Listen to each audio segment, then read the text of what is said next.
আজকে সন্ধেবেলায় আমি চলে গিয়েছিলাম আমাদের পাশের বাড়িতে, আর সেখানে ছিল একটি বার্থডে পার্টি।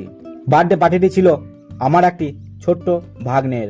বোনটির বিয়ে হয়েছে কলকাতাতে, আর এখানে সে কয়েকদিন ঘুরতে এসেছিল, আর এখানেই ওর ছেলের 9 বছরের জন্মদিনটা পালন করলো। পাড়ার সমস্ত ছোট ছোট ভাই বোনেদের ইনভাইট করেছিল, আর তার সাথে আমাকেও ইনভাইট করেছিল।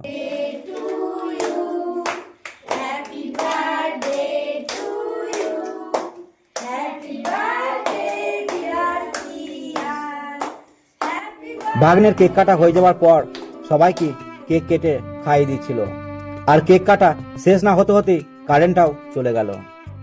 সামনে এই যে ছেলেটিকে দেখতে পাচ্ছ, এইটি হচ্ছে ছোট ভাগ্নে, মানে বোনের দুটি ছেলে। ভাগ্নে আমাকেও কেক খাইয়ে দেওয়ার পর বোন আবার এক বাটি কেক আমাকে দিয়ে দিল।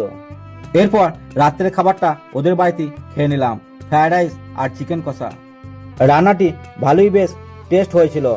ভাগ্নেকে বলছি একটু টাটা দিয়ে দে, ও হেসেই যাচ্ছে। তো চলো, আজকের মতো ভিডিওটা এখানেই শেষ করলাম। টাটা।